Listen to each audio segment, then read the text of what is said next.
संपूर्ण महाराष्ट्राच्या नारी शक्तीचा जो एक आचार विचार संचार आणि एक जोशमय असं व्यक्तिमत्व ज्याने संपूर्ण हिंदुस्थानातील नारी शक्तीला एक संदेश दिला की नारी असली म्हणून काय झालं की युद्ध करू शकते, ते संसार सांभाळू शकते, सगळ्या आघाड्यावरती जाऊ शकते, राजकारण करू शकते. अशी अहिल्या माता तिने फक्त स्वतःच्या मतदारसंघापुरता विषय नाही की नाही इंदोरपुरता, त्यांनी संपूर्ण देशातील सगळी जी देवालय आहेत, काशी विश्वेश्वर असतील, या ठिकाणी औंढा नागनाथ असतील, महाराष्ट्राचे त्र्यंबकेश्वर असतील, सगळ्या देवस्थानचा जो विकास जो झालेला आहे, ही देवस्थानं आज सुश्री दिसत आहेत, त्याच्या मागं अहिल्या मातेचा अथक परिश्रम आहे. आणि त्यावेळी त्यांच्या स्वतःच्या निधीतून संपूर्ण चारधाम यात्रेचा रस्ता जो आहे तो महामार्ग त्यांनी स्थापन केलेला आहे. सगळ्या मंदिरांचा विकास, 12 वाटसरूंना जाण्यासाठी रस्त्याला झाडं लावणं, पाण्याची सोय करणं, इतका महत्त्वाचं काम जे आहे त्या अहिल्या मातेने केलं. आणि त्यांचा विचार जो आहे आज सुद्धा जो आहे, आज त्यांनी जे राजकारण केलं, सर्वांना सोबत घेऊन राजकारण केलं, त्यांनी कधी मुस्लिमांचा द्वेष केला नाही, कधी दुसरा कुठला याचा दोष केला नाही. उलट जो काही त्या ठिकाणी याचा जो त्रास होता, ते जे लुटारू करायचे त्या लुटारूंना जो त्रास होता त्यांचा बंदोबस्त करण्यासाठी त्यांनी पण केला की जो कोणी या महिलांचा बंदोबस्त करेल त्याला माझी मुलगी त्या ठिकाणी देईल. आता आतंकवाद्याचा बंदोबस्त केला तर कुठलाही नेता कुणाची मुलगी देईल का हो म्हणून. पण अशा त्या माता आज आमचा आदर्श म्हणून जे आहे आम्हाला संदेश देत आहेत. त्यांचा पुतळा जो आहे या महाराष्ट्रातला नव्हे, या देशाची राजधानी जी आहे मुंबईमधला हा एकमेव पुतळा आहे.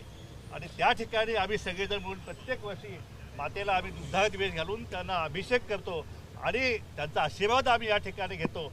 आणि वर्षभर जो आहे जी आमची सामाजिक चळवळ जी आहे त्याची प्रेरणा जी आहे ती आम्हाला या ठिकाणून मिळते. आणि म्हणून आमची वर्षभर आता आंदोलनं जी आहेत, आमचा धनगर समाजाचा मूळ प्रश्न आहे की एसटीची सवलत, कित्येक सरकार आले, हे सरकार आलं, ते सरकार आलं.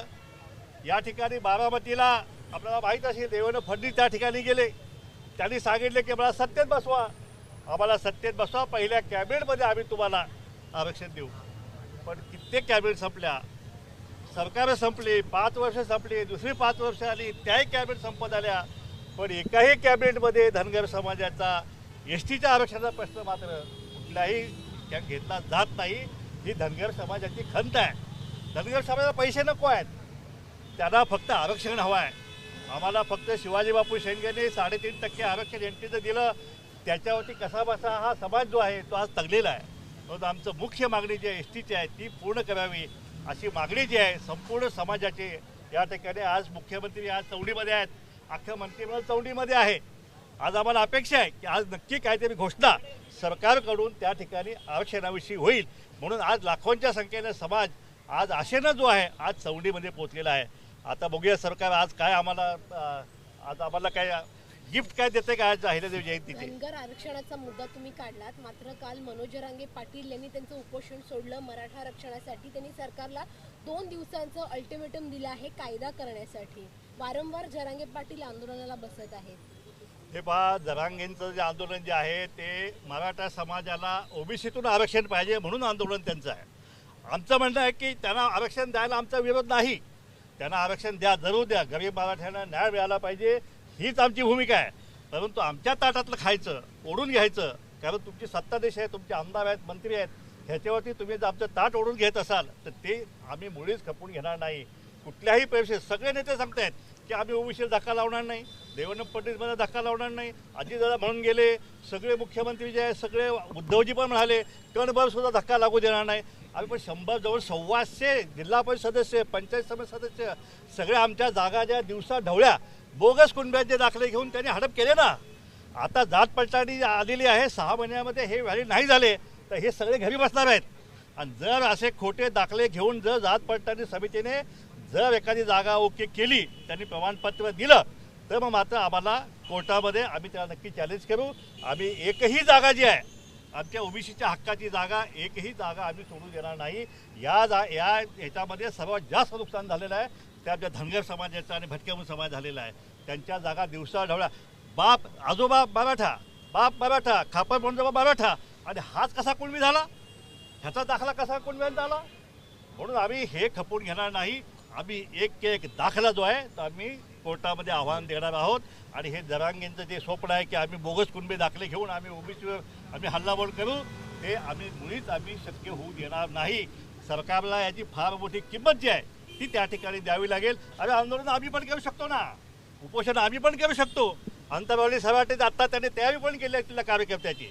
पण आम्ही त्यांना सबूत सल्ला दिला आहे की सरकार अजून म्हणते की आम्ही ओबीसीला आम्ही धक्का लागू देणार नाही.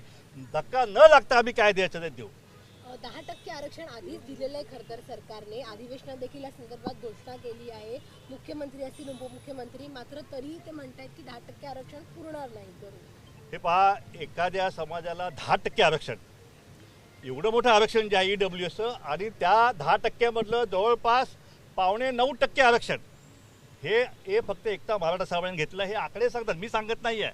आणि इतकं मोठं आरक्षण घेऊन सुद्धा सारथी संघटना जी आहे तिला 22,000 कोटी रुपये मराठा समाजाच्या युवकांना प्रशिक्षण देण्यासाठी सरकारने 22,000 कोटी दिले. आणि आम्हाला किती दिले? जो ओबीसी समाज महाराष्ट्रामध्ये 55% आहे, 60% आहे, त्याला तुम्ही फक्त 2,000 कोटी देताय. आणि मराठा समाज जो फक्त 10% आहे त्याला तुम्ही 25,000 कोटी देताय.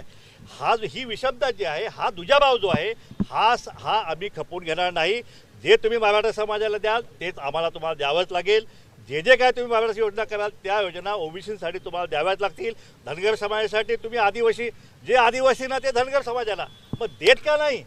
नुसती घोषणा तुम्ही करताय, हे आम्ही मुळीच खपवून घेणार नाही. आणि यापुढे सरकारनं बराबरानं आमच्या हक्काचं जे आरक्षण ते आम्हाला दिलं गेलं पाहिजे. नाहीतर सरकारशी 2 हात करायची प्रेरणा जी आहे आज आम्ही या ठिकाणी अहिल्या मातेकडून घेतलेली आहे. वारंवार जरांगे पाटील आंदोलनाला बसतात, मराठा मंत्री मराठा नेते त्यांच्याकडे जातात, समजूत काढतात. असं वाटतंय का की मराठा नेते आणि मराठा मंत्री जे आहेत ते कुठेतरी ओबीसींवर अन्याय करतायत मराठा समाजाला न्याय देण्यासाठी? हे पहा, ह्या महाराष्ट्राच्या मंत्रिमंडळामध्ये 17 ओबीसी मंत्री आहेत. सगळा गाव मामाचा आहे, पण ते काही करत का नाहीयेत? पण एकही कामाचा नाही आहे.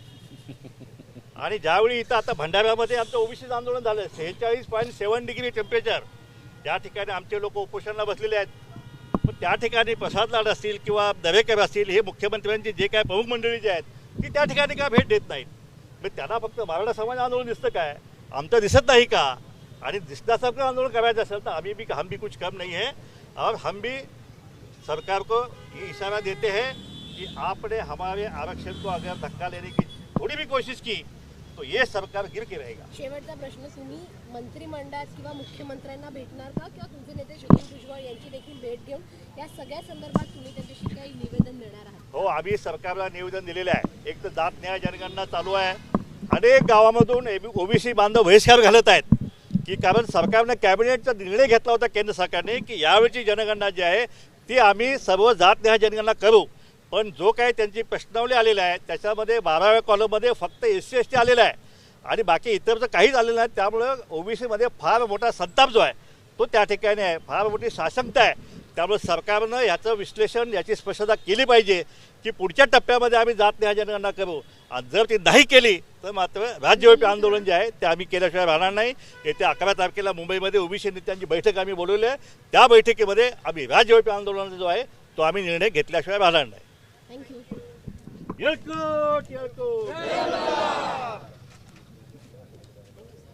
प्रकाशांना आगे बढ़ो. प्रकाशांना आगे बढ़ो. मिसिंग लिंक आहे लोणावळ्याचं आहे ना. तुम्ही बोला का? तुम्हीच बोला. ज्या ठिकाणी अहिल्या मातेचा पुतळा आहे हे चर्चगेट स्थानकाच्या समोर आहे. हा मोठा चौक आहे. आज या महाराष्ट्राचा सगळ्यात मोठा चौक आहे. याला अहिल्यादेवी होळकरांचं नाव शेडगे बापूंनी आमच्या वडिलांनी त्या काळात दिलेलं आहे. आणि या ठिकाणी आम्ही पुतळाही बसवलेला आहे. या ठिकाणी चर्चगेट नावाचं स्टेशन आहे. इथं चर्चही नाही आणि गेट पण नाही आहे. मग चर्चगेटला नाव कशाला ठेवलेलं आहे? त्यामुळे आमची मागणी आहे की पुण्यश्लोक अहिल्या मातेचं नाव या चर्चगेट स्टेशनला दिलं गेलं पाहिजे. अशी अनेक वर्षाची आमची मागणी आहे. ती मागणी आम्ही लावून धरलेली आहे. त्याचप्रमाणे मिसिंग लिंक जो आहे, जो शिंगरोबा धनगर जो आहे त्याने जो खंडाळ्याचा घाट जो आहे तो घाट जो दाखवला त्या धनगरानं आणि जो शहीद झाला त्याचं नाव मिसिंग लिंकला दिलं गेलं पाहिजे अशी मागणी महाराष्ट्रातील समस्त धनगर समाजाची आहे. ती सरकारनं मान्य करावी, नाहीतर मिसिंग लिंक जो आहे तो आम्ही बंद केल्याशिवाय राहणार नाही. एबीपी माझा, उघडा डोळे बघा नीट.